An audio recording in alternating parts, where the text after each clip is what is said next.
எல்லாருக்கும் வணக்கம். மேடையில் வீட்டிற்கும் என்னுடைய அருமை சகோதரர் அன்பில் மகேஷ் பொய்யாமொழி அவர்களுக்கு என்னுடைய வணக்கம். அவருடைய தந்தை என்னுடைய நல்ல நண்பர், கலைஞரே என்னுடைய நல்ல நண்பர் தான். என்னடா எல்லாரையும் நண்பர்னா அப்புறம் புட்டா நேருஜி காந்திஜிலாம் கூட இவரோட நண்பர்னு சொல்லி இல்லை. எனக்கு அவ்வளோ வயசாகலை, ஒரு 75 தான் ஆச்சு எனக்கு. யாராவது கேட்டால் 35. ஏன்னா இப்போ கலைஞர் டிவியில் வேறு நான் ஒரு ஹீரோ ரோல் பண்ணுறேன்னா, அதனால் அதை பார்த்து எத்தனை பேருக்கு போகிறாம இவனுக்கு போய் 26 வயசு பொண்ணா அப்படிங்கிறாங்க. நான் சொன்னேன், அங்கேயே ஷூட்டிங்லேயே விட்டு வந்துடுவேன், நான் வீட்டுக்காக கூப்பிட்டு வர போகிறேன், ஏன் இவ்வளோ பொறாமப்படுற, அது ஒரு ஆக்டிங். அந்த பொண்ணு சொன்னான், சார் இது நான் 3ஆவதாக கட்டிக்கிற தாலி சார் அப்படின்னா. அந்த சீனில் கவலைப்படாதம்மா, நான் கட்டுற இது 60ஆவது தாலி அப்படின்னு சொன்னேன்.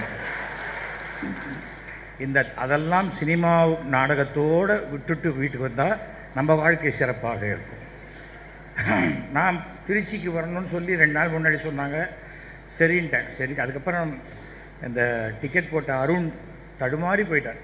ராத்திரி ஒரு ட்ரெயின் போக்க, இல்லை சார் நான் நாளைக்கு நான் அடுத்த நாள் கார்த்தால போகிறேன், நான் இன்றைக்கி பிள்ளையார்பட்டி போயிடணும், நாளைக்கு நான் கார்த்தால ஸ்ரீரங்கம் போயிடணும், ஏகப்பட்ட. திருச்சி வந்தால் திருச்சி கும்போணத்துக்கு அடுத்தது அத்தனை கோயில்கள் இருக்கிற ஊர் திருச்சி.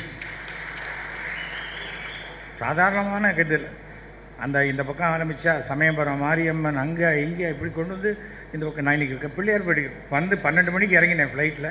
இங்கே ஹோட்டலில் வந்து சாப்பிட்டேன். அவங்க ரொம்ப உபசரிக்கிறாங்க. 10 நிமிஷத்தில் கொடுக்க வேண்டியது ஒரு 3/4 மணி நேரம் கழிச்சு கொடுத்தாங்க.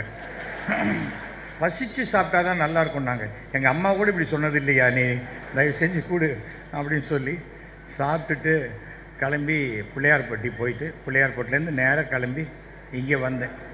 பிள்ளையார்பட்டியிலேருந்து ஒரு 40 கிலோமீட்டர் தூரத்துலேயே திருச்சிக்கு 40 கிலோமீட்டர் தூரத்துலேயே சொல்லிட்டேன், சார் ஷார்ப்பாக இருக்கட்டும், அப்படி இருக்கட்டும், பேஸ் வைக்காதீங்க, ஷார்ப்பாக இருக்கட்டும். ஆரம்பத்தில் இந்த தொழில் தான் நான் பண்ணிகிட்டு இருந்தேன், அதுக்காக தான். அது எந்த தொழிலும் நமக்கு மறந்து போகாது. சவுண்ட் இன்ஜினியராக தான் என்னுடைய தொழிலை நான் ஆரம்பித்தேன். ரஜினிகாந்த் சென்னை வந்தபோது முதல்ல அவர் குரலை ரெக்கார்ட் பண்ணி ரேடியோவில் போட்டது நான் தான். அப்போது சொன்னேன், கொஞ்சம் 40 நிமிஷம் இருக்குது, கொஞ்சம் ஒரு பஜ்ஜி மட்டும் கொஞ்சம் பண்ணி. சார் நீங்கள் வாங்க சார், உடனே ரெடியாக இருக்கும். வந்து 20 நிமிஷம் கழித்து அந்த பஜ்ஜி ரெடியாகலை. எனக்கு புரியவே இல்லை. சரி விட்டுருங்க, நான் ஏதோ வட மாநிலத்துக்கு போயிட்டேன் போல இருக்குது, விட்டுருங்க சொல்லி அப்புறம் இங்கே வந்த உடனே சுட சுட பஜ்ஜி கொடுத்த அன்பில் மகேஷுக்கு மீண்டும் என்னுடைய மனமார்ந்த நன்றி.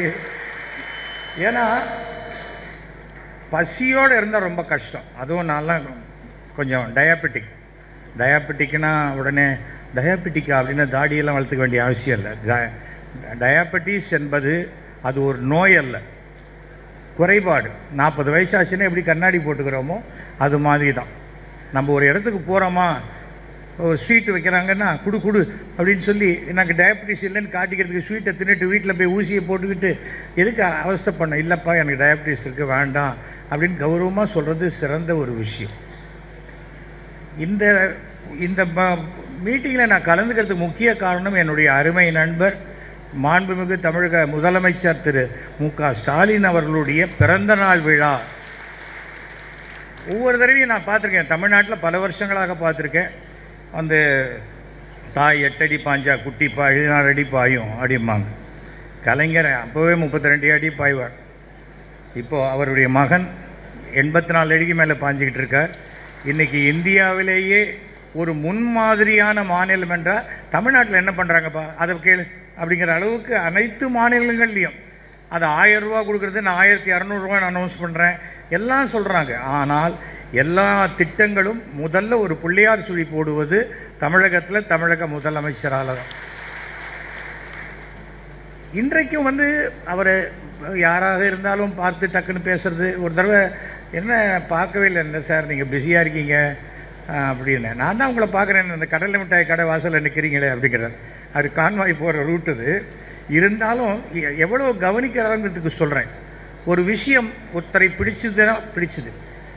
எனக்கு திராவிட திமுகவினுடைய பல கொள்கைகள் எனக்கு பிடிக்கும். அந்த பிடிக்க கொள்கைகளில் அந்த அண்ணான்னு சொல்கிறது எனக்கு ரொம்ப பிடிக்கும்.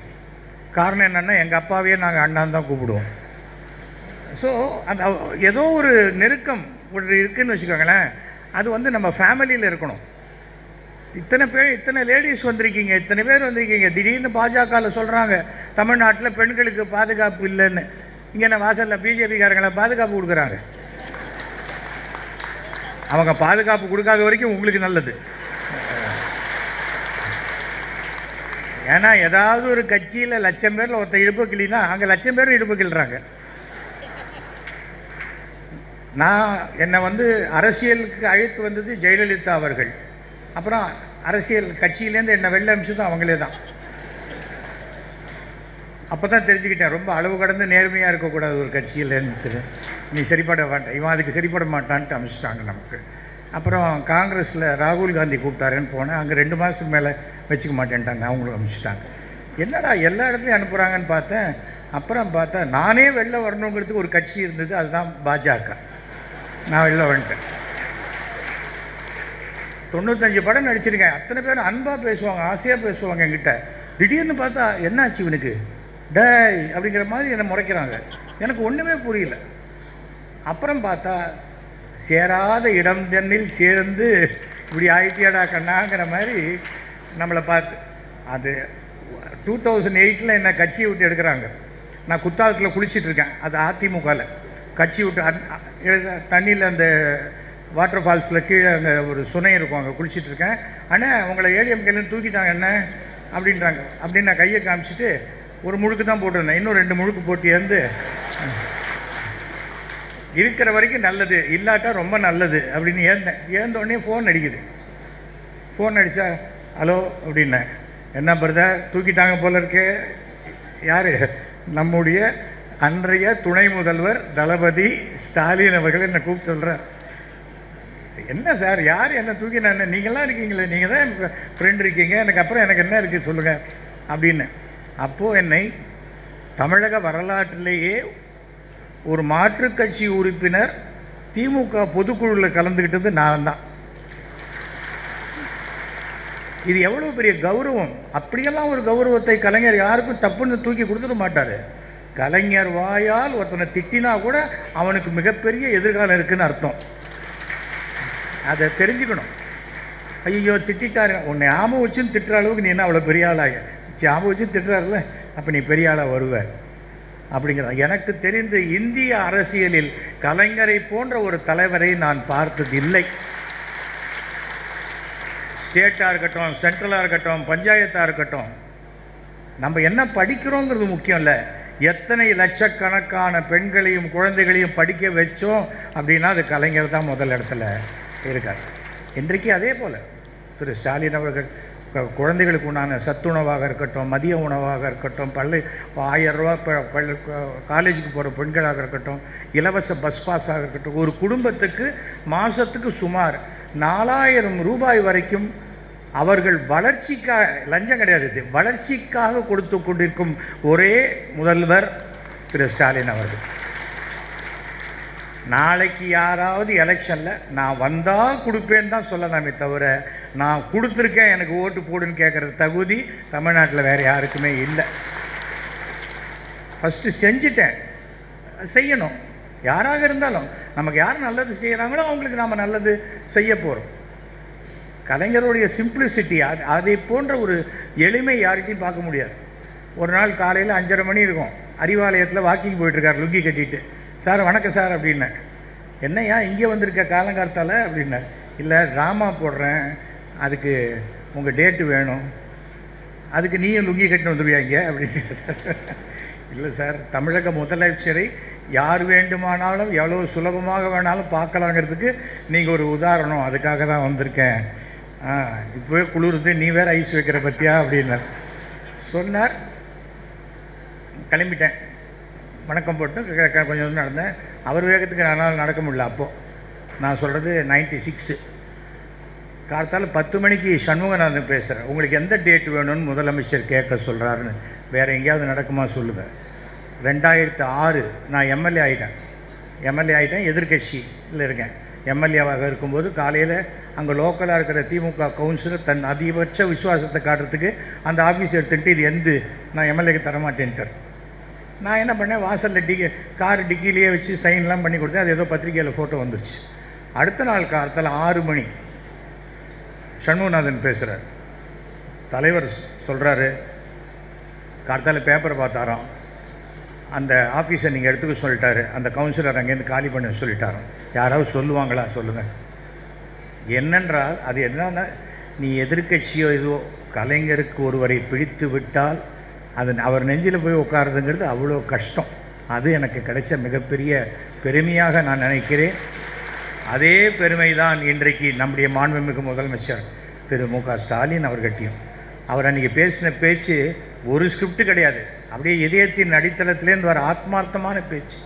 இவர் எந்த கட்சியில் இருக்காருன்னு நமக்கு தெரியாது, ஆனால் என்றைக்கு நம்ம பக்கம்தான் இருப்பார். இது மாதிரி யாராவது ஸ்டேஜில் சொல்லுவாங்களா? சொன்னார். அவர் எனக்கு ஆணையிட்டார், நான் இன்றைக்கி இந்த ஃபங்க்ஷன் வந்திருக்கேன். எந்த ப்ரைவேட் ஃபங்க்ஷன் நான் போகவே இல்லை, நான் இதுக்கு வந்திருக்கேன். ஆனால் 2026 நான் கேட்பேன், அவர் மறுக்கக்கூடாது என்றார். நான் மறுக்கவே மாட்டேன். 2026 அதுக்கப்புறமும் நான் உங்களோட தான் இருப்பேன், எந்த பிரச்சனையும் கிடையாது. ஆனால் கட்சி என்பது எனக்கு போகிறோன்னு விட்டுட்டேன். போகிறோம், நமக்கு கட்சி போகிறோம். சேரறது வெள்ளை அனுப்புறது, சேரறது வெள்ளை அனுப்புறது ரொம்ப ஒரே உள்ளே வெளியே ஆட்டம் நமக்கு பிடிக்கல. நமக்கு எந்த இடத்துலையுமே சுய சிந்தனை, இது மற்றவர்கள் நலனுக்காக பாடுபடுறது, அந்த மாதிரி இருக்குது. இப்போது பிடிஆர் அவர்கள் எனக்கு கிட்டத்தட்ட என்ன மாதிரி தான், என்ன நினச்சாலும் தப்புன்னு சொல்லிவிடுவார். அது மாதிரி ஒரு அது என்னன்னா, எனக்கு கருமாரி கந்தசாமி இந்த ஊர் தான் தெரியுமா, கரகாட்டக்காரன் தயாரிப்பாளர். அவர் சொல்லுவார், அண்ணே எண்ணத்தெல்லாம் ஏப்பமாக விட்டுறீங்க, என்ன கொஞ்சம் அடக்கி வாசிங்க அப்படிம்பார். நான் சொல்லுவேன், நான் என்னம்மா பண்ணுறது, நான் அப்புறம் நான் அடக்கி வச்சுக்கிட்டு ராத்திரி தூக்கம் வராது, நான் ஏன் தவிக்கணும்? நான் யாரை சொல்கிறேன்னா அவன் வேணால் தூக்கம் வராது தவிக்கிட்டோம், எனக்கு என்ன போச்சு? நம்மக்கிட்ட குற்றம் குறை இல்லை என்றால், நாம் நேர்மையாக இருந்தால் யாருக்கும் நம்ம பயப்பட வேண்டிய அவசியம் இல்லை என்பது என்னுடைய வாழ்க்கை முறை. பணம் வரும், கடவுள் நினச்சா பணம் வரும். கடவுள் நினச்சா எல்லாத்தையும் ஒரு நிமிஷத்தில் பிடிங்கின்னு போயிடுவார். இதை பாருங்கள், கயிறு கட்டியிருக்கேன். எல்லாரும் ஒவ்வொரு கயிறு கட்டியிருக்காங்க. அன்பில் மகேஷ் அவர் பச்சை கயிறு, குபேரனுக்கு உண்டான கயிறு அவர் கட்டியிருக்காரு. ஆனால் நான் கயிறு கட்டினா கூட கருப்பு சேப்பு தான் கட்டியிருக்கேன், பார்த்தீங்களா? அதாவது நம்பிக்கை, ஒருத்தருடைய நம்பிக்கை இன்னொருத்தருக்கு மூட நம்பிக்கையாக இருக்கலாம், இன்னொருத்தருடைய மூட நம்பிக்கை எனக்கு நம்பிக்கையாக இருக்கலாம். அந்த நம்பிக்கை விஷயத்தில் தலையிடாத வரையில் சமூகத்தில் எந்த விதமான பிளவும் ஏற்படாது என்பதுதான் என்னுடைய கருத்து. அதுதான் என் வாழ்க்கையினுடைய வெற்றியே. அதுதான் எனக்கு ரொம்ப நான் என்றைக்குமே நினைக்கிற விஷயம். எனக்கு பிடிச்ச ஒரு நண்பன், அவன் நான் வெஜிடேரியன் சாப்பிட்லாம், நான் வெஜிடேரியன். ஆனால் என்னால் அவனுக்காக முனியாண்டி விலாஸில் போய் உட்காந்து அவன் பிரியாணி சாப்பிடும்போது அவன் பக்கத்தில் உட்காந்து நான் இட்லி வடகரி சாப்பிட முடியும் என்னால். அந்த மனோபாவம் நமக்கு இருக்கணும். இன்றைக்கி மத்தியில் அவங்க அவர் சொன்னார் மாதிரி தான் சர்வாதிகார ஆட்சி மாதிரி தான் செஞ்சுக்கிட்டு இருக்காங்க. அன்றைக்கி இவர் வரார், அமித்ஷா வரார். இருமொழி கொள்கையை பற்றி உங்களுக்கு என்ன நினைக்கிறீங்க அப்படின்னு நை நை அப்படிங்கிறார். அப்புறம் தான் தெரிஞ்சது அவருக்கு ஒரு மொழி கொள்கை தான், அவருக்கு இந்தியை தவிர வேறு எதுவுமே தெரியல. அப்புறம் அவர் எதுக்கு மும்மொழியை பற்றி பேசுகிறாரு? அப்புறம் நம்முடைய பிரதமர் என்னடானா, தமிழ்நாட்டிலேருந்து லெட்டர் எழுதினா தமிழில் கையெழுத்து போடுங்கன்னு. அவருக்கு தெரிஞ்ச இங்கிலீஷில் பேசினாலே ஒன்றும் செய்ய மாட்டேன்றாரு. அவருக்கு தெரியாத தமிழில் எழுதி என்ன பண்ணுறது? அப்போ எச் ராஜாவை கூப்பிடுவாரா, இதை படித்து காட்டுப்பா, என்ன எழுதியிருக்காரு, யார் கையெழுத்து போட்டிருக்காருன்னு? என்னத்துக்கு இந்த வெறும் நடிப்பு? நான் திருக்குறள் சொல்கிறேன், திருக்குறள் சொன்னால் ஓட்டு விழுந்துருமா? திருக்குறள் திருவள்ளுவரே இங்கேருந்து போனவர் தானே, அவரை வச்சு நம்மக்கிட்டேயே பிஸ்னஸ் பண்ணலான்னு பார்த்தா அது எப்படி சரியாக நடக்கும்? அதுதான் சரியாக நமக்கு மக்களுக்கு என்ன நன்மை செய்திருக்கிறார்களோ அதனுடைய பிரதிபலன்தான் ஓட்டாக மாறுமே தவிர, நான் திருவள்ளுவருக்கு இது பண்ணேன், அங்கே போனேன், நீ டெல்லி வந்தால் ஹிந்தி பேசலாம், அங்கே வந்தால் ஹிந்தி பேசலாம். அப்போ மாண்புமிகு பாரத பிரதமர் 150 தேசம் போயிருக்காரு, அவர் 150 பாஷை பேசுவாரா? அதே ஒரு பாஷை தானே, நகி அச்சா அதுதானே சொல்கிறாரு. இன்றைக்கி சுப்பிரமணிய சாமி போட்டிருக்கார், காஷ்மீரில் இறந்து போயிட்டாங்க, வெறியா பீகாரில் உட்காந்து பேசிகிட்டு இருக்காரு. இவர் காஷ்மீர்னா போகணும், அவர் தான் பேசிட்டார்ல, கேட்டிங்களா, வீட்டில் போய் தூங்குங்கன்றார். அதாவது மக்களை வெறுமனை பேசி பேசி இது பண்ணக்கூடாது. காஷ்மீரில் கூட பாருங்கள், சில முட்டாள்கள் தமிழ்நாட்டில் எழுதுகிறாங்க, முஸ்லீம் பெண்கள் இவர் இந்துவான்னு கேட்டு கொண்டுட்டாங்க. அதில் இந்துக்களை காப்பாற்றுவதற்கு உயிர் விட்டது 2 முஸ்லீம். மறுபடியும் சொல்லட்டுமா? இல்லை இல்லை, இன்னொரு கைத்தட்டல் கிடைக்கும், அதுக்காக சொன்னேன். அந்த அவங்க பார்க்கல, அவங்க என்ன நினைச்சாங்க, இந்த மாதிரி டூரிஸ்ட் சென்டரில் இப்படி நமக்கு ஒரு வியாபாரத்தை கொடுக்க வரவங்க இறந்து போயிட்டா நாளைக்கு இந்த மறுபடியும் இந்த இடம் எப்படி முன்னுக்கு வரும்? இது வராது. மறுபடியும் காஷ்மீருக்கு உலகத்தில் எல்லா நாடுகளும் சொல்லுவாங்க, இப்போ போகாதீங்க, அது உங்களுக்கு சேஃப்டி இல்லை, சேஃப்டி இல்லை, சேஃப்டி இல்லை அப்படிம்பாங்க. பாகிஸ்தானோட சண்டை போடு, பாகிஸ்தான்காரன்னு சொல்லு. அது எப்படி நீ வந்து ஒரு குற்றம் நடந்ததுன்னா அதை ஒரு மதத்தோடு இணைத்து பேசுவேன்? அது ரொம்ப அயோக்கியத்தனமான ஒரு செயலாகத்தான் நான் பார்க்குறேன். அது மாதிரி செய்யவே கூடாது. சொல்ல முடியுமா உங்கள் ஜாதிக்காரங்களே இப்படி தான் அப்படின்னா பொள்ளையர்னு விட மாட்டான்? ஏன்னா பல இடத்துல நம்ம வந்து தப்பும் தவறுமாக பல விஷயங்களை நம்ம பேசிக்கிட்டு இருக்கோம். அதனால தான் அந்த மாதிரி இருக்கிறது ரொம்ப தவறு. எனக்கு வந்து அன்பில் மகேஷ் நம்ம மாண்புமிகு தமிழக முதல் அவ்வளோ சுலபமாக யாரையும் பாராட்டிட மாட்டார். அவர் பாராட்டுறதுன்னா அவர் கன்வின்ஸ் ஆகணும், அவர் ஏற்றுக்கொண்டால்தான் அந்த பாராட்டு கிடைக்குமே தவிர, சார் கொஞ்சம் பாராட்டுங்க அப்படின்னா அதை வாங்கி இந்த பக்கம் போட்டு அப்புறம் அப்படின்றவர். அப்படிப்பட்டவர். இவர் 45 மினிட்ஸ் பேசி முடித்தோன்னே சபாஷுங்கிறார். நேற்றைய பேச்சும் இன்றைய பேச்சும் மலைக்க வைத்து விட்டதுன்னா எவ்வளோ பெரிய இந்த இளைஞருக்கு நம்முடைய பாராட்டத்தில் நாம் தெரிவித்துக் கொள்வோம். ஒவ்வொரு கட்சியிலையும் அடுத்தது யாருன்னே தெரியாத இருக்கும்போது இங்கே அடுத்த தலைமுறை டீமே தளபதிகள் ரெடியாகி கொண்டு வருகிறார்கள். ரொம்ப பெரிய ஆச்சரியம். நம்ம இப்போ கூட இவங்க பேசும்போது சொன்னாங்க சவுக்கடி அப்படின்னாங்க. எனக்கு சவுக்கடினா கோயம்புத்தூரில் பண்ணுற சவுக்கு தான் ஞாபகம் வரும். யாருக்குமே வலிக்காத ஒரு சவுக்கை வச்சு நம்ம அடிச்சுக்கிட்டு பாவம். அண்ணாமலை என்றுமே நிரந்தரமானவர். திருவண்ணாமலையில் பிஜேபியில் இல்லை, அப்படியே கிள்ளிக்கேர் அது போடாண்டு தூக்கி எறிஞ்சிட்டாங்க பாருங்கள். அவ்வளோதான், முடிஞ்சு போச்சு. அவருக்கு மைக்கை பார்த்தா தரன்னு என்ன பேசுறதுன்னு தெரியாத பேசிக்கிட்டு இருப்பார். நான் செருப்பு போட மாட்டேன், போடாது அப்படி பார்த்தா ஷூ போட்டு போகிறார். அதுக்கு யாரோ அன்றைக்கி புதுசாக நயினார் நாகேந்திரன் வந்துட்டார். அவருக்கு ஒரு பயம், ஒருவேளை இவர் திரும்பி வந்துட்டா என்ன பண்ணுறது. அன்றைக்கி சனிக்கிழமை அவர் என்ன பண்ணார், ஒரு ஜோடி செருப்பை வாங்கி அண்ணாமலை கிட்ட கொடுத்து நீங்கள் போட்டுக்கோங்க. செருப்பு தானமாக கொடுத்தாலே தரித்திரம் நம்மளை விட்டு போச்சுன்னு அர்த்தம்.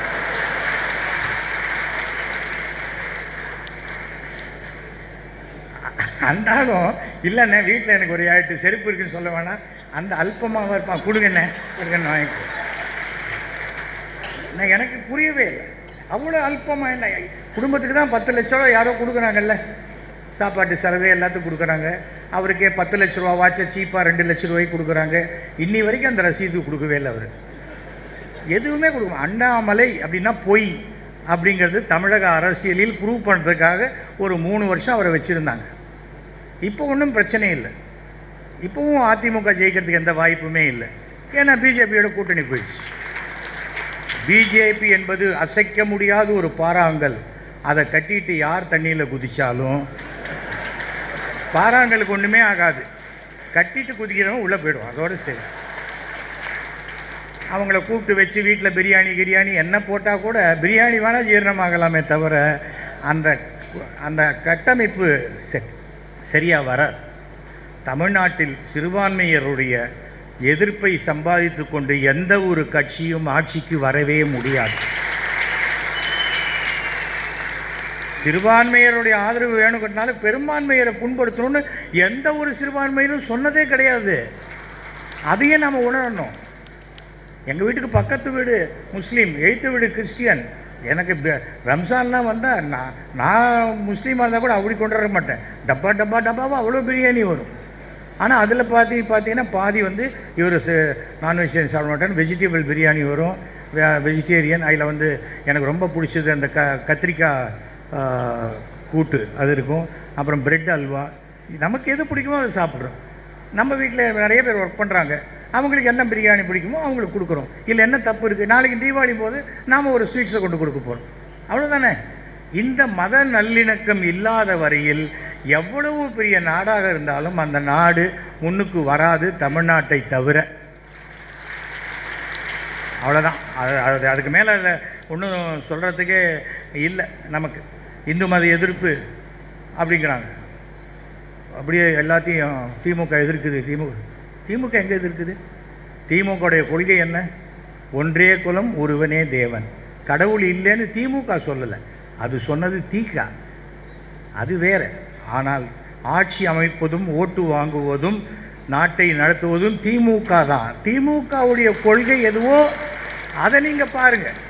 தேர்தலே நிற்காதவங்க கொள்கையை பார்த்துக்கிட்டு நமக்கு என்ன இருக்குது சொல்லுங்கள்? அதை பற்றி கவலைப்படவே வேண்டியதில்லை. அதை நம்ம தெளிவாக புரிஞ்சுக்கணும். 2400 கோவில்களுக்கு கும்பாபிஷேகம் நடத்தப்பட்டது இந்த ஆட்சியில் தான். அதே போல் திருச்செந்தூரில் வைரவேல் காணாத போனது எந்த ஆட்சியில், அதுவும் நீங்கள் தெரிஞ்சுக்கணும். இதனால் கட்சியெல்லாம் தாண்டி தனிப்பட்ட முறையில் ஒருத்தனுக்கு அதை கல்லுன்னு நினச்சா எல்லாத்தையும் உருவின்னு போடுவான். நிறைய பேர் பார்த்துருப்பீங்க, ஆக்சிடென்ட் ஆச்சுன்னா ஓடி வருவான், அவன் நம்மளை காப்பாற்றுவா, கையில் இருக்கிறதெல்லாம் எடுத்துன்னு போகிறதுக்குவா நமக்கு தெரியாது. அந்த மாதிரி எல்லா இடத்துலையும் இருக்காங்க. ஆனால் குறிப்பிட்ட ஒரு சிலர் தவறாக நடப்பதார்கள் என்பதற்காக அந்த ஜாதியையோ அந்த இனத்தையோ அந்த மதத்தையோ சொல்வது மிக தவறான ஒரு செயல். அதை நம்ம அனுமதிக்கக்கூடாது. அது நான் ரொம்ப தெளிவாக இருக்கிறேன். என் தந்தை ஆரம்பத்துலேருந்தே அதை சொல்லியிருக்காங்க. நான் பூனல் போட்டிருக்கேன், அதுக்காக வரவனுக்கெல்லாம் அந்த பூனல் எடுத்து போடுறதில்லை. ஒருத்தன் சொன்னான், உன் பூனலை நான் வெட்டிடுவேன், நான் வெட்டு 10 ரூபா தானே, நான் இன்னொன்று வாங்கி போட்டுக்கிறேன் அப்படின்னு. அவ்வளோதான். அதுக்கு மேலே அதில் போய் டிஸ்ட்ரிக்ட் தொடுவியா தொட்டுருவியா யோயினா இழுத்து போயிட்டு போ, என்னத்துக்கு அது? அது நமக்கு சாத்வீகமாக இருக்கோங்கிறதுனால நம்ம எல்லாத்தையும் சகித்து கொண்டு போவோங்கிறது கிடையாது. எனக்கு மிகவும் பிடித்தது, நான் நீங்கள் பார்த்துருப்பீங்க நிறையா, சுகபிரம்ம மகரிஷி படம், இது பார்த்துருக்கீங்களா? இது பார்த்துருப்பீங்க. இவர் தான் வெங்கடாஜலபதிக்கே குபேரன்கிட்டேருந்து பணம் கடன் வாங்கி கொடுத்தவர். எல்லோரும் ஆசையாக பார்க்குறாங்க, எனக்கு ஒன்று உண்டு. ஆனால் இதை 10-15 முறைக்கு மேல் கலைஞர்கிட்ட கொடுத்துருக்கேன். எனக்கு எதுக்குப்பா கொடுக்குறேன்னு கேட்டதே கிடையாது. ஏனென்றால் அவர் எந்த ஒரு காலத்திலும் தன்னுடன் பழகுபவர்களுடைய நம்பிக்கையை அவர் புண்படுத்தவே மாட்டார். இதோ நான் இப்போ 7000வது நாடக விழா போட்டேன். இங்கே சிஎம், இங்கே டெபுட்டி சிஎம் உதயநிதி ஸ்டாலின், மேல் பக்கம் சங்கராச்சாரியார், இந்த பக்கம் டிவைன் பாண்டிச்சேரி மதர். ஒருத்தன் கேட்டான், என்னப்பா ஏதோ சங்கரமட இன்விடேஷன் போட்ட மாதிரி போட்டிருக்கியேன்னா, எப்பா இதை சிஎம்மே கேட்கல, நீ ஏன்டா கேட்குற, உனக்கு என்ன அப்படின்னு. அந்த அடிப்படையான விஷயங்களை நம்ம புரிஞ்சுக்கணும். அதைத்தான் நம்ம மற்றவங்களுக்கு சொல்லணும். அதுதான் முக்கியம். தேர்தல் 2026 யார் எந்த கூட்டணி அமைத்தாலும் 2026 மீண்டும் மு.க. ஸ்டாலின் அவர்கள்தான் முதலமைச்சர். அது ஏன் சின்ன கேப் விட்டேன்னா, முத்துவேல் கருணாநிதி என்ற ஸ்டாலின் அவர்கள் அப்படின்னு அவர் சொல்லுவார். அதற்காகத்தான். கவர்னருங்கிற வார்த்தைக்கு உங்களுக்கு யாருக்காவது அர்த்தம் தெரியுமா? அது என்னன்னா, ஒரு வண்டி ஸ்பீடாக போச்சுன்னா அவ்வளோ ஸ்பீடாக லாரியெல்லாம் போய் தறிக்கட்டி ஓடி நைட்டு இடிச்சிடும். அதுக்காக இந்த லாரி 70 கிலோமீட்டருக்கு போகக்கூடாதுன்னு அதில் ஒரு கவர்னர் ஃபிக்ஸ் பண்ணுவாங்க.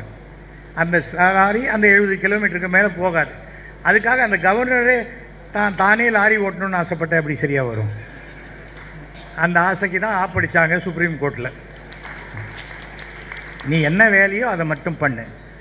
ஒரு தடவை சொன்னாங்க, கவர்னருக்கு ஒரு சொகுசு பங்களா பீச் கிட்ட கட்ட போகிறோம் 2006. நான் சொன்னேன், அவரே சும்மா தான் இருக்கார், அதுக்கு இதுக்கு சொகுசு இவ்வளோ பெரிய இடத்துல இருக்காரு, இதுக்கு வேறு தனியாக இன்னொரு பங்களா இதுக்கு. நியாயமாக அவர் ரொம்ப ரொம்ப எனக்கு தெரிஞ்சு ஐபிஎஸ் படித்தவங்கலாம் எத்தனையோ போலீஸில் ரொம்ப ஆனஸ்டாக இருக்காங்க. ஐபிஎஸ் படிச்சுட்டு அரசியலுக்கு வரும்போது தான் கொஞ்சம் கிறுக்குத்தனம் வந்துடுது. நான் தான் எல்லாம், யாரை பார்த்தாலும் கைதி மாதிரியே தெரியும், யாரை பார்த்தாலும் திருட மாதிரியே தெரியும். அப்போ அவனுக்கு பார்த்தா நம்ம கூண்டில் இருப்போம், கூண்டில் சிங்கத்தை பார்ப்போம், பற்றியா பாவம்பா கூண்டுக்கு பக்கத்தில் இருக்கு, சிங்கம் நினைக்கும் பற்றியா கூண்டுக்கு அந்த பக்கம் அவன் இருக்கான் பாரு அப்படின்னு. அதுக்கு பார்த்தா நாம் கூண்டில் இருக்கிற மாதிரி இருக்கும். அது மாதிரி தான் நமக்கு அவரை பார்த்தா இருக்குது. நாம் அதை பற்றி எதையுமே கவலைப்படுவோம். இன்றைக்கு எந்த மாநிலத்தில் தேர்தல் வந்தாலும் மாண்புமிகு மு.க. ஸ்டாலினுடைய திட்டங்கள் என்னன்னு பார்த்து தான் அறிவிக்கிறாங்களே தவிர, நாங்கள் யாருக்குமே பணம் கொடுத்ததில்லைன்னு சொன்னோம். பிஜேபி இப்போ 1200 கொடுக்குறேன்னு சொல்லி டெல்லியில் அனௌன்ஸ் பண்ணி தானே வந்தாங்க. அப்போது நீ ஜெயிக்கிறதுக்கு மாத்திரம் உனக்கு திமுக வேணும், பணம் கொடுக்கறதே மாத்திரம் திமுக அரசுக்கு கொடுக்க மாட்டேன்னு சொல்கிறது எந்த விதத்துலையும் நியாயம் இல்லை. ஒழுங்காக பன் பட்டர் ஜாம் ஒழுங்காக வாங்கி சாப்பிட்ருந்தோம். இப்போ பன்னை தனியாக வாங்கி, பட்டரை தனியாக வாங்கி, ஜாமை தனியாக வாங்கி, நிர்மலா கிட்ட அவ்வளோ பயமாக இருக்குது எல்லாருக்கும். ஒன்றா சேர்த்துட்டா டேக்ஸ் போட்டா என்ன பண்ணுறது? அரசு என்பது எப்படின்னா, மக்களுடைய வாழ்க்கையை சுலபமாக ஆக்கிறதுக்கு தான் அரசு. ஆனால் கழுத்தை நெரிக்கிற மாதிரியே எல்லாத்துலேயும் பண்ணி கொண்டிருந்தால், அப்போ கூட இன்றைக்கி நிர்மலா சீதாராமன் மாண்புமிகு ஃபினான்ஷியல் மினிஸ்டர் அவங்க சொல்லியிருந்தாங்க, நாங்கள் இந்த ஒரே நாடு ஒரே தேர்தல் 2029க்கு பிறகு தான் வரும்னாங்க. அதை பற்றி நீங்கள் கவலைப்படாதீங்க, அப்போ இருக்கிற ஆட்சி அதை பார்த்துக்கோம் அப்படின்ட்டு. 2029 மீண்டும் பாரதிய ஜனதா டெல்லியில் வருவதற்கு உண்டான வாய்ப்பே இனி இந்தியாவில் கிடையாது. அப்பவும் அந்த தேர்தலின் போதும் யார் கூட்டணி யார் தலைமை என்றால் அது திரு மு.க. ஸ்டாலினுடைய தலைமையில் தான் நடைபெறும். ஒருத்தர் கடகடன்னு பேசணும், வளவளன்னு பேசணும், அப்படி பார்க்குறவங்க அம்மா எப்படி எப்படி அப்படிலாம் கேட்கணும்னு இல்லை. அதாவது அதிகமாக பேசாமல் மிக அதிகமாக செயல்படும் ஒரு தலைவர் என்றால் அது நம்முடைய மாண்புமிகு தமிழக முதல்வர். இது ரொம்ப நிறையா விஷயங்கள் சொல்லிக்கிட்டு போகலாம். இது ஒரு கருத்தரங்கம். என்கிட்ட சொன்னேன், கருத்தரங்கன்னு சொல்லிட்டு தலைப்பே சொல்லலையேன்னு. தலைப்பு சொன்னால் பேசிடுவீங்களான்னு கேட்டார் என்னை கூப்பிட்டவர். நான் சொன்னேன், தலைப்புன்னு ஒன்று கொடுத்தீங்கன்னா ஆகவேன்னு சொல்லி அந்த தலைப்பை கடைசியில் சொல்லுவேனா, அது இல்லாத போச்சு நமக்கு. அவ்வளோதான். எனக்கு என்ன தெரியுமோ அதை தான் நான் சொல்லணும். என்றுமே நான் இருந்துட்டேன் கட்சியில் இருக்கும்போது, அந்த கட்சியினுடைய கொள்கைகளை எனக்கு பிடிக்காட்டா கூட சொல்லணுங்கிற ஒரு இக்கட்டான சூழ்நிலை வரும்போது என்னால் மனசாட்சிப்படி நடக்க முடியல. இன்றைக்கி பாருங்கள், எனக்கு இது பிடிச்சிருக்கு சார், இது பிடிக்கல சார், இது சிறவையாக இருக்கும், இது மாதிரி பண்ணால் நமக்கு நிறையா ஓட்டு வரும். 2026 இதே நம்முடைய மாண்புமிகு முதலமைச்சர் சொல்லும் பொழுது நான் தமிழகம் முழுக்க சுற்றுப்பயணம் செய்வேன் என்பதை இந்த மேடையில் நான் சொல்கிறேன். நான் எந்த பதவியும் கேட்கல. நான் இனிமேல் அடுத்த மயிலாப்பூர் எம்எல்ஏ நான் போகிறோம். ஒரு தடவை இருந்துட்டேன். 300 கோடி ரூபாய் வேலை நடந்தது. அதில் ஒரு பைசா கூட கமிஷன் வாங்காத ஒரு எம்எல்ஏ நான் அப்படி காலரை தூக்கிட்டு இருக்கேன். போதும், எனக்கு ஒரு வேலை ஆகணுமா, அதோ அன்பில் மகேஷ் இருக்கார் சார், இதை பண்ணி கொடுக்கணும், பண்ணி கொடுக்க போகிறாரு. எல்லோரும் இருக்காங்க. நமக்கு நாமே செஞ்சுக்கிறது பெட்டரா, அதுக்குள்ள நமக்கு செஞ்சு கொடுக்குறவங்க இருந்தால் அது போருமே. நமக்கு சும்மா 75 வயசில் 70 80 வயசில் ஓடி தடுக்கி விழுந்து இதெல்லாம் எதுக்கு நமக்கு? நம்ம பாட்டுக்கு அடுத்த தலைமுறைக்கு வழிவிட்டு இளைஞர்களுக்கு நம்ம ஒரு வாழ்க்கையை கொடுக்கும்போது தேசமே சிறப்பாக இருக்கும். அதுக்கு உண்டான அனைத்து ஏற்பாடுகளும் இன்றைக்கு திமுகவில் நடைபெற்று கொண்டிருக்கிறது. மிக சிறப்பான செகண்ட் லைன் லீடர்ஸ் எக்ஸ்ட்ராடனரியாக வந்திருக்கிறார்கள். அவர்களுக்கு பெரியவர்கள் வாழ்த்தி வழிவிட்டு கைட் பண்ணணும். நீ எப்படியோ போய்க்க அப்படிலாம் சொல்லக்கூடாது. வழிவிட்டு வா, நீ பண்ணு, இதை பண்ணுப்பா, அதை பண்ணுப்பா அப்படின்னு சொன்னால் மிக சிறப்பாக இருக்கும். நான் ஏன் எல்லாம் நிறையா லேடிஸையே பார்த்து பேசுகிறேன்னு சொன்னால், முதல்ல பிடிஆர் சொல்லிட்டு போயிட்டார் 200 ரூபாய்க்கு 100 ஜிபிஎஸ் கொடுக்குறேன்னு சொல்லி. இப்போ 50 ஜிபிஎஸ் வரும்போதே புருஷனுக்கு சாப்பாடு கிடைக்க மாட்டேங்குது. 100 ஜிபிஎஸ் கிடச்சா நமக்கு என்றைக்கு சாப்பாடு? என்னுடைய கவலையே எனக்கு ரொம்ப இப்படி தான் பார்த்துட்ருப்பா, இப்படி பார்த்துட்டே இருப்பா. என்னம்மா சாப்பாடு? வரும் வரும், எது வரும், இது வருமா அது வருமானு தெரியாது. பட் என்ன, அதையெல்லாம் தாண்டி பெண்கள் இன்றைக்கி வேலையில்லாமல் இருக்கேன்னு யாருமே சொல்கிறதில்லை. எல்லோரும் டிவி பார்த்துட்டு இருக்காங்க. அதை விட ஒரு பெரிய வேலை என்ன சொல்லுங்கள்? நான் சொல்லுவேன், ஏதாவது மீட்டிங்கில் போனால் நான் ஆம்பளைங்களை பார்த்து பேசவே மாட்டேன். ஏன்னா அவங்கெல்லாம் இவன் என்ன நம்மளோட பெரிய பிஸ்தாவா அப்படின்னு நான் இங்கே வலது காதில் வாங்கி இடது காதில் விட்டுருவாங்க. லேடிஸ்லாம் அப்படி கிடையாது. சொல்கிறது அப்படியே 2 காதுலையும் வாங்கி அடுத்த நாள் காலத்தால் வாய் வழியாக பக்கத்து வீட்டுக்காரிகிட்ட சொல்லிகிட்டு இருப்பாங்க. அதனால்தான் தாய்மார்களே பெரியோர்களேன்னு அப்புறம் நான் ஃபஸ்ட்டு தாய்மார்கள் சொல்கிறேன். ஏன் ஒரு விஷயத்தை சொன்னால், ஒரு வீட்டில் ஒரு பையன் படித்தா வருவான், அப்படி சாக்ஸ் பறக்கும், ஷூ இங்கே பறக்கும், புக்ஸ் அப்படி போகும், ஓடியே போயிடுவான் விளையாட. ஸ்கூலில் என்னடா சொல்லி கொடுத்தாங்க, பாடம் தான் அப்படின்ட்டு போயிடுவான். அதுவே பொண்ணு வந்தால், இந்த கமலா என்ன பண்ணா தெரியுமா, என் ஜடையை பிடிச்சி இழுத்தா, நான் அவள் காதை கடிச்சிட்டேன் அப்படின்னு சொல்லி டீச்சர் இன்றைக்கி நேற்றுக்கு போட்டுன்னு அதே புடவையை போட்டுன்னு வந்திருக்காங்க. அத்தனை டீட்டெயில் சொல்லுவாங்க. ஒரு படிக்காத தாய் தன் பொன் குழந்தையை பள்ளிக்கூடம் அனுப்பிச்சா அந்த பொண்ணு 12th படிக்கிறதுக்குள்ளே அவங்க அம்மா 10th எக்ஸாம் எழுதி பாஸ் பண்ணுற அளவுக்கு நாலேஜபிள் ஆகிடுவாங்க. எனக்கும் ஒரு பொண்ணு ஒரு பையன். என் பையனுக்கு என்னெல்லாம் கற்றுக் கொடுத்தேனோ அதெல்லாம் என் பொண்ணுக்கு கற்றுக் கொடுத்தேன். அது மாதிரி தான் லைஃப்பில் பெண் ஆண்லாம் இல்லை, நாம் எல்லாரும் சமம். அதை நீங்கள் தெரிஞ்சுக்கணும். நீ பொட்ட பொண்ணு அந்த மாதிரி வார்த்தைகள்லாம் சொல்லக்கூடாது. எங்கள் வீட்டில் டீ போட்டே பேசக்கூடாது. அதெல்லாம் ஒழுக்கங்கள் பெற்றவர்கள்கிட்டேருந்து தான் வரணும். பாடம் பள்ளிக்கூடத்தில் சொல்லிக் கொடுப்பாங்க, பாடத்தை பள்ளிக்கூடத்தில் சொல்லிக் கொடுப்பாங்க. ஒழுக்கம் பெற்றவர்கள்கிட்ட தான் வரணும். அதை நம்ம சொல்லிக் கொடுத்துட்டா, நீங்கள் நிறைய பேர் இருக்கீங்க, கோயிலுக்கு போகிறீங்களோ போகலையோ, ஒரே ஒரு விஷயம், நம்மை பெற்ற தாய் தந்தையரை தினமும் வணங்குங்கள். அதுதான் 1000 கோயிலுக்கு போகிற சமம். கிளம்புறதுக்கு முன்னாடி காலையில் எங்கள் அம்மாவுக்கு நமஸ்காரம் பண்ணிட்டு தான் வந்தேன். எங்கள் அம்மாவுக்கு 96 வயசு. பார்த்து ஜாக்கிரதையாக போயிட்டு வாடா, அவ்வளோதான் சொல்லுவாங்க. ஊருக்கு போறியா, எவ்வளோ பணத்தோடு வருவார், அந்த மாதிரிலாம் கேட்க மாட்டாங்க. 10 தடவை நமஸ்காரம் பண்ணுங்க அவங்க அம்மாவுக்கு. நல்லா இருறான்னு தான் சொல்லுவாங்களே தவிர ஏன் அடிக்கடி நமஸ்காரம் பண்ணுற, ஏதாவது எங்கிட்டேருந்து உனக்கு வேணுமா கேட்க மாட்டாங்க. அதுதான் தாய் தந்தை, அதுக்கப்புறம் தான் கல்வி போதிக்கக்கூடிய ஆசிரியர். இந்த 3 பேருக்குள்ள நீங்கள் கொடுக்குற மரியாதை, கடவுளுடைய அருள் உங்களை வீடு தேடி உங்களுக்கு வரும். அதனால் என்னுடைய குழந்தைகள் எவ்வளவு சீரும் சிறப்புமாக எங்கே இருக்காங்களோ, என் பொண்ணு இப்போ அமெரிக்காவில் இருக்கா, அவள் பிஹெச்டி இன் டைப் 2 டயபிட்டிஸ். நான் கலைஞர்கிட்ட போய் கேட்டேன், என் பொண்ணுக்கு டாக்டர் சீட்டு வேணும், குறைச்ச மார்க் வாங்கியிருக்காங்களே அப்படின்னார். அதனால தான் நான் உங்ககிட்ட வந்தேன், இல்லாட்டா நான் காலேஜ்லேயே வாங்கிக்க மாட்டேன்னா அப்படின்னேன். அப்புறம் சொன்னேன், நீங்கள் சீட்டு கொடுக்கணுங்கிறதுக்காக வரல, நீங்கள் என்ன பதில் சொல்கிறீங்கன்னு பார்க்க தான் வந்தேன். ஏனென்றால் நான் உங்கள் கட்சிக்காரனே இல்லை, என்னை ரொம்ப மதித்து அன்போடு நடத்துகிறீங்க, சும்மா ஒரு கல்லெறிஞ்சு பார்க்கலாமே தான். டாக்டர் சீட்டு கெடுக்கலே பரவாயில்ல, வெட்டினரி டாக்டராவது கொடுங்களேன் அப்படின்னு. வெட்டினரி டாக்டரா? ஆமாம், ஆடு மாடை கொண்டா அது ஒரு பாவம் இல்லை இல்லையா அப்படின்னு. அப்புறம் என் அவளே பிஹெச்டி படித்து டாக்டரேட் தான் வாங்கியிருக்காள். எதற்காக சொல்ல வருத்தம் கிடையாது.